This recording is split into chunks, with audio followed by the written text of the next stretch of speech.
Hamdan wa syukran lillah, salatan wa salaman ala rasulillah wa ala alihi wa sahbihi wa mawalah, amma ba'd. Kaum muslimin dan muslimat, hamba Allah yang berbahagia, liku pertama di bulan Ramadan itu sudah kita selesaikan. Nabi kita Muhammad sallallahu alaihi wasallam membagi Ramadan itu kepada 10 pertama, 10 di tengah, dan 10 terakhir. Ada satu yang selalu mengancam kita Bapak Ibu, yang barangkali kesamo pikiran kita dalam menyikapinya. Dan itu sesuatu yang kita takuti di dalam hidup. Ambo baca pangkanyo juangnya lah Pak Ibu tahu tu. Minyak habis sambat tak lama. Bukit Tinggi Kawiaro lalu Tarwih Kapakan. Dito ngaleh balabu kirinya pokok nenta makan. Itu sesuatu yang kita takuti. Menunaikan ibadah puasa selama sebulan penuh itu bukan barang ketek, bukan barang ringan, tapi barang besar dan barek. Banyak sekali ibadah dalam agama kita, sabuilah solat, zakat, haji, amal-amal sosial lainnya, menolong anak yatim, menolong orang miskin, melapangkan orang yang sampi, memberi makan orang yang lapar, dan sebagainya. Tapi satu-satunya ibadah dalam Al-Quran yang ketika perintahnya datang itu langsung disabui iman. Ya ayyuhalladzina amanu kutiba alaikumusiyam. Hai orang-orang yang beriman, diwajibkan kepada kamu berpuasa. Kalau sholat langsung saja aqimus sholah wa atuz zakah. Kalau haji walillahi 'alan nas hijjul baiti man istata'a ilaihi sabila. Diwajibkan menunaikan ibadah haji bagi orang-orang yang mampu berjalan ke situ. Tapi kalau puasa enggak, hei orang-orang yang beriman. Kenapa demikian? Karena kalau tidak berdasarkan iman, orang itu pasti tak berpuasa. Tapi kalau naik haji, banyak faktornya Pak.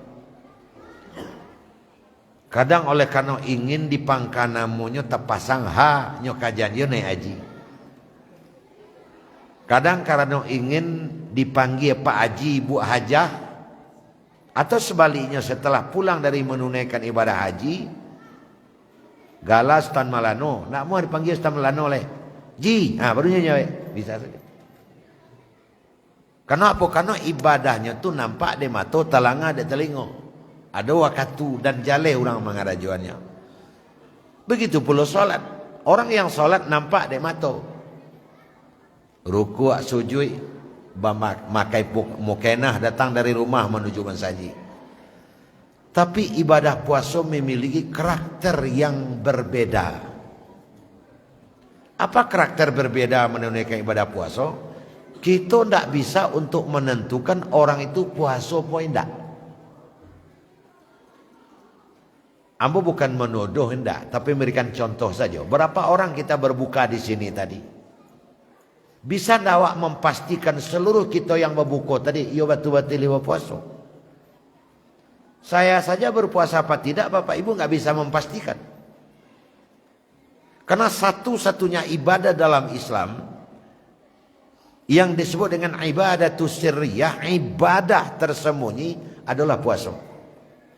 Apakah orang itu berpuasa apa tidak? Tidak bisa awak tentuan dah. Datang tamu ke rumah kita tengah hari jam 10, 2 orang. Seorang berpuasa, seorang tidak. Coba takut sana puasa. Ada yang bilang, caliak saya buaya, mana bibirnya basah tu tak puasa terus. Nan masjid tu puasa. Kalau masalah bibir masih aman itu. Dia dia sebadak lah masjidnya tu. Satu itu. Yang kedua, Kalaupun orang yang menunaikan ibadah puasa itu ingin membuat helah, neko-neko, banyak kesempatan bisa digunakan. Hari pukul 9:30 nyo naik ke rumah seorang diri. Awi hantah nang kede baca sabok panes saja dari pagi bakar aja udah kayak 6 panes. Naik seorang kata rumah dibuka tuduang malam tadi. De sanok malam balabiah lah mulai dingin. Baralah kasajuk tiba darang kuangan. Hanya makannya minum sanok tadi orang tak tahu. Bisa orang tidak tahu. Sehabi-habi main kecek para ulama. Kalau memang orang yang berpuasa tadi ingin berbuat ulah, ingin tidak jujur, para ulama bersepakat mengatakan bahwa berkumur-kumur itu tidak membatalkan puasa. Di biasa berkumur agak 5 kali pak. Separuh keluar, separuh ke dalam. 5 kali, kan ala peau itu. Tidak pula orang akan peduli. Itu separuh yang keluar, tidak ada orang mengecek. Makanya orang yang lulus sukses di dalam menunaikan ibadah puasa, ganjaran pahalunan dia akan kepada orang tu ndak tangguang-tangguang. Nanti setiba di akhirat ndak akanlah pes seorang pun awak di antaranya. Ada suatu peristiwa namanya hisab atau mizan. Mulailah dihisab satu persatu. Akhir dari segalanya terjadi 2 kelompok manusia. Sekelompok kemasuk ke dalam neraka, sekelompok kemasuk ke dalam neraka, ke dalam sarugo. Wasiqal ladzina kafaru ila jahannama zumara. Wasiqal ladzina taqaw rabbahum ilal jannati zumara. Nan ka neraka lah dulu sekelompok berbondong-bondong, nan ka sarugo jo serupa itu. Akhirnya datang perintah dari malaikat. Kepada kalian yang sudah berpadu dengan kelompoknya, silakan maju ke tempat yang sudah kami sediakan. Maju jalan. Nan menuju sarugo galak-galak gadang hati. Nan menuju neraka lahan yang salah muram semuko. Khusus nang ke menuju neraka, di tengah jalan ada yang bersorak. Tuan-tuan yang menuju neraka, berhenti. Berhenti awak. Nama-nama yang tersebut di bawah ini hendaklah keluar dari barisan. Badu 2, Mi'un 3, Saparudin 4, Khairuddin 5, Khoti'ah. Macam-macam lah namanya. Akhirnya keluarlah beberapa orang dari barisan. Yang namanya tidak tersebut silakan lanjutkan perjalanan menuju neraka. Yang tasabui namo ndaklah baunggu ada sabalah suuk, tunggu perintah berikutnya. Lah hilang dipandang orang menuju neraka. Dapat perintah kepada orang yang belunggu di sebelah suuk. Kalian yang sudah disebutkan nama dan terpisah dari rombongan yang menuju neraka, tu di belakang kalian ada karung. Di dalam karung itu ada sesuatu. Dan karung itu adalah milik kalian. Setelah ada perintah nanti larilah ke tampek karung itu tahu gua, cari karung awak masing-masing. Mana merek karungnya sesuai jok nama awak, itu adalah karuang milik awak. Hitungan 3 mencari karuang. 1, 2, 3 berburu ke karuang tadi. Cari. Ada merek karuang cik Alizar Chan. Tu ambo tu. Ambo punya karuang tu. Masing-masing kita tadi sudah memegang karung. Datanglah malaikat. Tuan-tuan yang sudah memegang karung, silakan menyeberang ke sebelah dan lanjutkan perjalanan. Tuan-tuan jadinya ke sorga, tidak jadi ke neraka. Alhamdulillah. Ada yang bertanya, jadi tidak jadi akan neraka, oli ke serugo jadinya. Disabui de kawan, yang salah kau pindah lu sebelah wali kau cek. Nah Bapak Ibu hadirin, akhirnya sampai di sorga orang yang sudah duluan datang, laiti bojo mah, tidak jadi ke sawarang, tu malai tidak kemari kami jadinya. Fadkhuluha khalidin. Wa qalu alhamdulillahilladzi sadaqana wa'dahu wa awrasana al-ard natabawwa minal jannati haitsu nasha. Wahai tuan-tuan, ucapkanlah alhamdulillah, tuan-tuan masuk surga jadinya. Silakan minum kalau haus, silakan makan kalau lapar. Ya awi bukan main, minum lawak. Lapar bukan main, makan lawak. Setelah selesai acara minum dan makan, datang malaikat, tuan-tuan selamat. Tuan tak jadi ke neraka, tapi akhirnya ke sini. Saya sedang berdoa mudah-mudahan jamaah kita di lima suku masuk ke dalam kasadonyo. Amin ya rabbal alamin. Tuan-tuan tahu tak penyebab tuan tak jadi meneruskan perjalanan ke neraka? Karena isi karung itu. Apakah tuan sudah tahu apa isi karung? Belum. Sekarang acara membuka karung sudah ada. Saya akan hitung 5, pas hitungan 5 buka karung kita masing-masing. 1, 2, 3, 4, 5 buka karung. Ternyata karung itu isinya adalah ibadah puasa, ibadah puasa, ibadah puasa. Barulah sekali lewat mengecek di waktu itu, alhamdulillah untung lei puaso dan dulu. Nah itulah bapak dan ibu. Minyak habis sampai tak lama. Dari Bukit Tinggi ke Muaro, dari Muaro tadi Kapakan, de tonggaleh na Balabu kirinya pokok nan tamakan, kan ikon na awak takui kan. Badan lah kurih, tenaga lah kurang.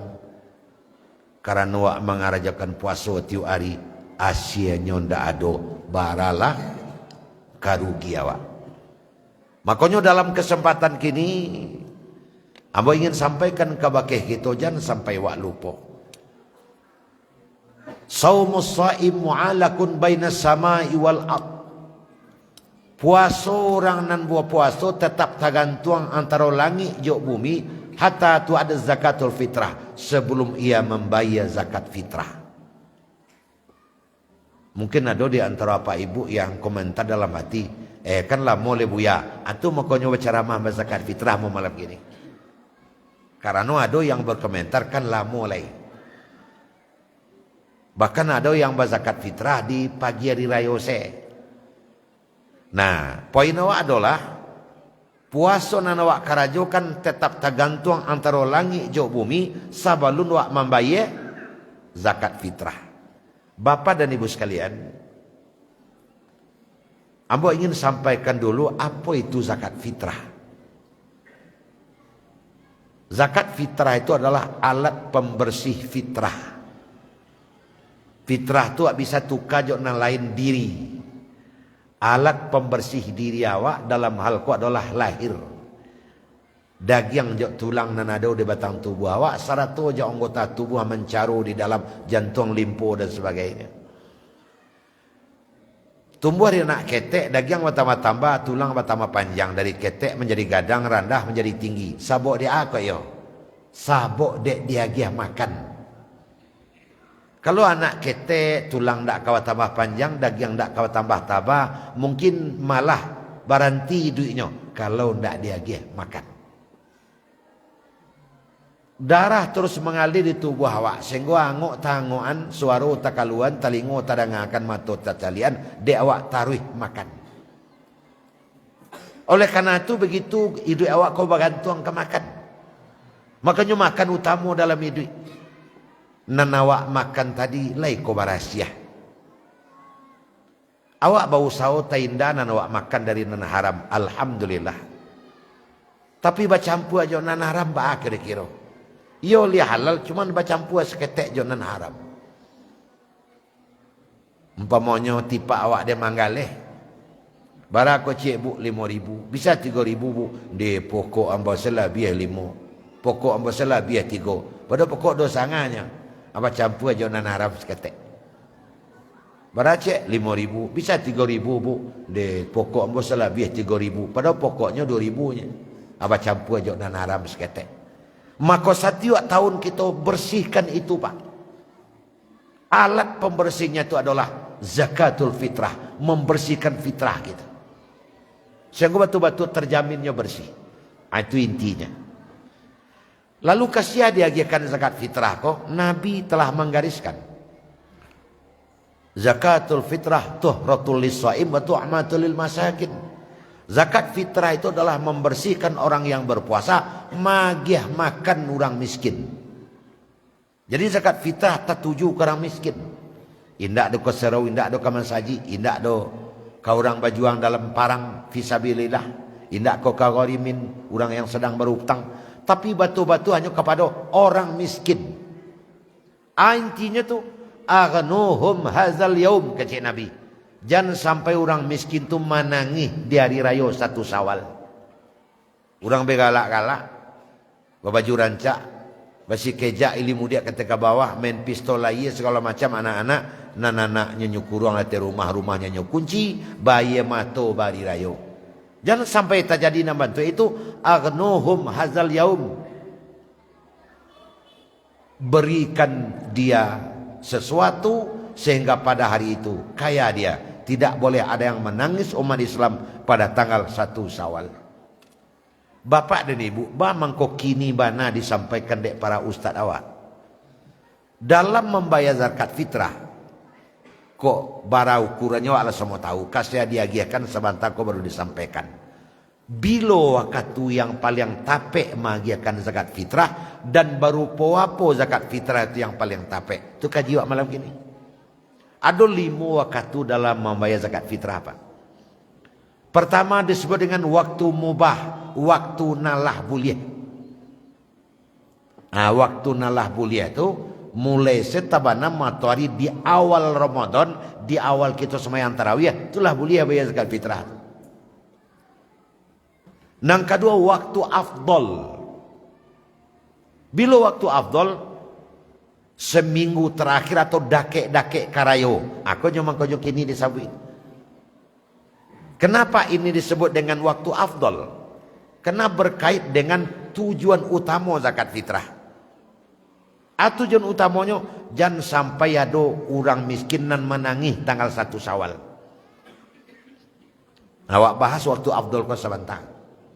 Bapak dan ibu, makanya zakat fitrah kau kalau saja saya suak kajian awak sambut dari guru kan dibayar jo yang mengenyangi. Sehingga sampai kini masih ada praktek zakat fitrah jo bareh. Ya bu ya. Kalau kawan-kawan kita di Arab jo gandum. Nanti tinggal di Papua tentu jo sagu malah. Nanti Madura jo jaguang. Karena itu yang mengenyangi. Abang mangko itu disyariatkan dalam agama awak pertama karena berpotensi membuat orang menangis di hari raya sangke ayat ku turun adalah masalah parui. Tidak ada yang dimakan. Nah orang miskin zaman kini menangis pada hari raya itu bukan karena tidak ada yang dimakan, tapi tidak ada yang dipakai. Kalau sekadar makan untuk tanggal 1 Syawal itu lain pak. Sarawali salai, baju li salai, nak lirapek le Sarawak baru salai surang. Nan membuatnya menangi anak-anak tanggal 1 Syawal tu kawannya bapistol lainnya indah. Kawannya sepatu rancaknya indah. Kalau sadabarkan lain, maka ulama berpendapat kalau kondisinya bantu iko lebih afdol membayar zakat fitrah itu dengan qimah, dengan nilainya, haragonya pitih alias pitih. Karena apa? Karena pitih itu lebih berpotensi untuk mau jangan sampainya menangis. Nah, Bapak Ibu hadirin sekalian, adonan bersikukuh, nak ada 1000 ya terus zakat fitrah harus jauh bareh, nyuantala bareh ke rumah orang miskin tu, dapat 3 buntia bareh. Tiba hari raya, amu bareh tu saya makan. Piti nak ada serimi Allah je. Tapasolnya jua bareh kau pagi-pagi ke rumah etek nama ngaleh bareh nambah fitrah kanyo tadi. Tapasol bajua 2 buntia. De etek tukang bareh ke tu perlu liamu menjual segitu dan balik kena angkut barang balik. Nya balik murah, lah 2 kali kanai paja. Pada etek nama balik bareh kanyo pun nambah fitrah kanyo tadi. Jadi menambah karajo inyo. Alangkah lebih baiknya jalan memotong saja. Waktu kan nilai bareh 7 pitih dapat di balinya Sarawak anaknya sekali. Sebab pagi itu kalau pun tak lah kemungkin orang sian kau mengalih pagi itu pak orang bis semayang sadonya. Nah dalam hal ko maka waktu afdal membayar zakat fitrah itu ndak ada dakek-dakek tapi ada antaro ada saat ada hari nang bisa dipagunakan de orang yang bersangkutan untuk membali sesuatu dari hasil penerimaan zakat fitrah untuk anaknya, untuk kemenakannya, untuk cucu, atau untuknya sendiri. Misalnya buat kue gak cie. Nah, makanya waktu afdol namanya. Saya bersama-sama dengan teman-teman Majelis Salama, ya seminggu sebelum rayo lah. 2 hari sampai hari sebelum rayo. Sehingga bisa lalu pergi ke pasar teh mencari sara-sarawa murah. Atau waktu afdol. Nang ketiga waktu wajib. Ah, kalau terasa kok. Bila waktu wajib, mulai tabanam matahari di akhir Ramadan sampai besok orang selesai sholat hari raya. Itu wajib lah itu. Ah, kalau dapet kau ndak usah diambil awak itu kok. Sayang awak kepada kawan-kawan dan dunsana membayar zakat fitrah pagi itu saya. Bacari seorang nan duduk tepi jalan tasianyo tasia awak, bacucuan saya kayaknya. Kasihan awak. Utang dibayar tapi tidak lansai. Lalu siapa yang paling afdal? Buat panitia ketek dan masjid kau, inventaris keliling kampung awak kau. Siapa kira-kira dunsana awak yang inyo atau yang anaknya berpotensi menangis di hari raya? Kalaupun tidak menangis, yang mendekati menangis pada hari raya. Catatnya. Apa kau dibagi secara adil, nomor anak 2 tentu agak banyak dapat daripada nomor anak seorang. Oh si kotiah 5 anaknya kotiah bamuai ku ada kotiah namanya. Tentu agak banyak lah yang dapat. Dibagi secara adil dan itulah diagihkan kayaknya berupa uang 2 hari sebelum itu sehingga dapat buat kue, dapat beli sepatu anak. Kalau pagi itu diagih apalagi orang kesemayang kadipangannya Pak. Sehingga piti adona menangis jalan tarwih. Itu perlu membahas, perlu menangah sehingga zakat fitrah awak bisa sampai ke tujuan. Perlu kini disabui. Jadi waktu wajib tu. Kemudian sampai waktu makruh.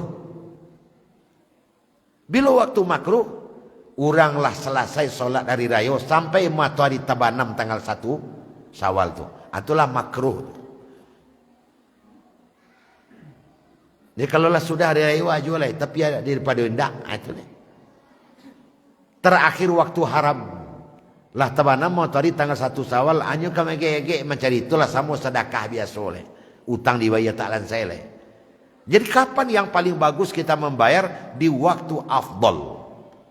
Bila waktu afdal yaitu waktu yang sekira-kira masih ada saat bagi orang nama nerimo untuk memanfaatkan zakat fitrah ini. Bapak dan Ibu hadirin sekalian, tadi Lambo sampaikan siako nan kamanarimo, nan kamanarimonya adalah ta'amu miskin, magiah makan orang miskin, terutama yang ada tinggal di sekeliling kita. Aiko nanambo ingin sampaikan kapak takai jo nanambo sawi pertama tadi, jangan sampai minyak habis sama tak lama. Awaklah berpayah-payah menunaikan ibadah puasa disebabkan oleh kurang pas membayar zakat fitrah, puasa jadi rusak. Maka bersama-sama lah kita untuk mengupayakan cara itu mulai semenjak dari kini lah mulai awak pikir lah mulai abah pangana kasih akan diagiakan musyawarahkan bersama-sama. Musyawarahkan bersama-sama. Awak saisi rumah kasih diagiakan nampel yang rancak. Karib kerabat awak terutama sekulu, kemudian tetangga. Jangan sampai tetangga awak memaki dek butuh anda bagian kayaknya ten kau orang basuh bagian. Atau kan elo kali awak. Tapi berikan kepada yang dekat, yang berpotensi menangis di hari raya. Barunya kanai barang tu Pak.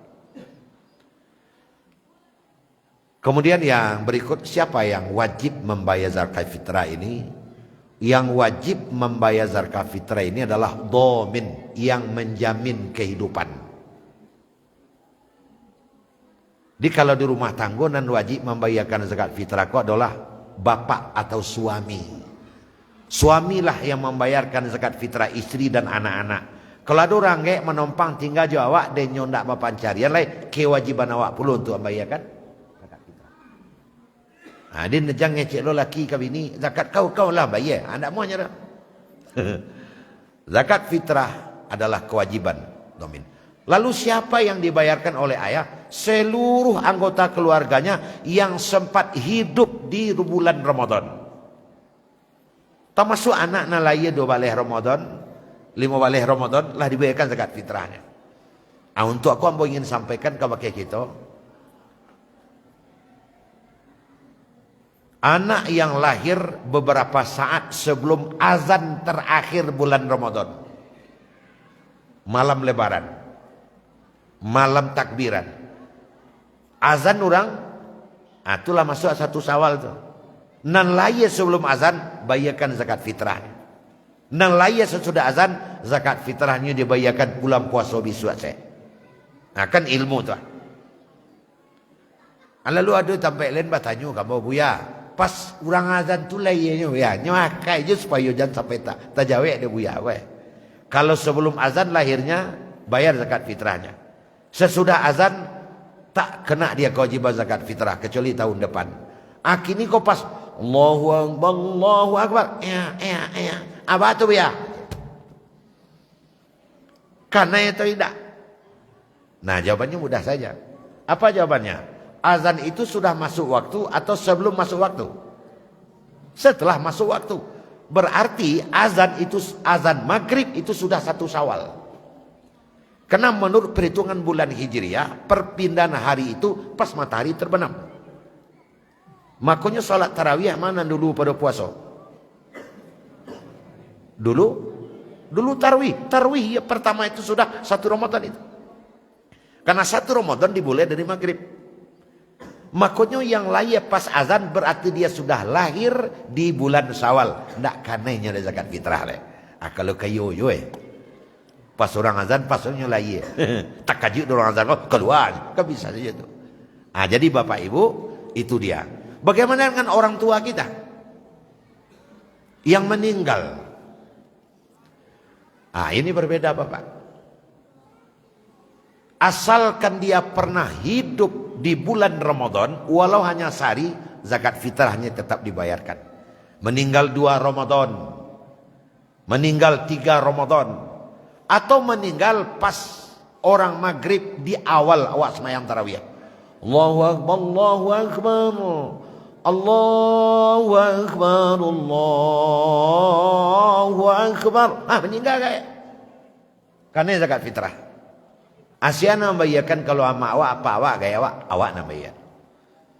Tapi kalau dia meninggal setelah orang azan maghrib, Allahu Akbar, Allahu Akbar, azan maghrib terakhir, 2 menit sudah azan maghrib, atau orang sedang azan maghribnya meninggal, nak kan zakat fitrah. Bagaimana itu? Sabuklah di bulan Syawal. Kalau seandainya terjadi hal yang demikian di tengah-tengah kehidupan kita, walaupun jarang, tapi mah tahu terjadi barang kau. Nah, bamang kau bakareh bana awak untuk menyampaikan nani koko karena terkait dengan kesempurnaan ibadah puasa. Itu dia. Karena ibadah puasa orang yang berpuasa akan tetap tergantung antara langit dan bumi sebelum yang bersangkutan membayar zakat fitrah. Iyalah babayar tapi hutang dibayar tidak lansaikan ikut ditakwikan. Karena apa? Karena tidak tepat sasaran. Ambo kira dengan sedikit keterangan yang seperti tadi sudah bisa dijadikan sebagai pedoman. Dan karena kita sudah termasuk ke 10 hari, tidak apa-apa dimulai mancang-ancang mencari urangnya dan menyiapkan dananya agar zakat fitrah lebih afdal dengan qimah, dengan nilainya. Karena memang hari ini potensi menangis bukan karena tidak makan, tapi potensi menangis itu lebih banyak karena tidak ada yang akan dipakai. Kan ibu awak pas hari raya pintunya ditutup, anaknya menangis. Maka akan lebih baik kita tukar saja dengan nilai harganya, kemudian diberikan kepada bersangkutan sehingga rayanya bagian tangan. Pakai sarung baru nyo pai semayang rayo sama-sama Jawa. Aku nonyo bareh sampai kalau tiang ungguknya di rumahnya ping dipakai ndak do menangi juga barang kok. Akan itu nan awak sampaikan dalam kesempatan kini. Ada Pak Imam bertanya kamu, "Apa Ustaz?" Bareh sebagian piti sebagian bertambah rancak malah. Sebab bareh ke di tanahnya, piti ke di belanjuannya. Bisa awak bagi-bagi. Ambo menganjurkan dan menginginkan awak jemaah masaji rancak dibuat panitia-panitia ketek supaya bisa terbagi secara adil yang termasuk jemaah dan tetangga masjid, karena itu yang paling utamakan di tengah-tengah kehidupan kita. Bapak dan Ibu hadirin sekalian berbahagia, dari Payakumbuh ke Koto Panjang lalu Suri ke Koto Nanampe. Kalau dirantangnya mah panjang, ancak diuluang ke pendek. Karena waktu dalam ceramah aku tidak boleh panjang-panjang. Main-main di waktu patang coba sampai hari pagi. Tidak boleh ceramah terlalu panjang karena ceramah aku ada tiap hari. Ada mungkin banyak maaf. Wassalamualaikum warahmatullahi wabarakatuh.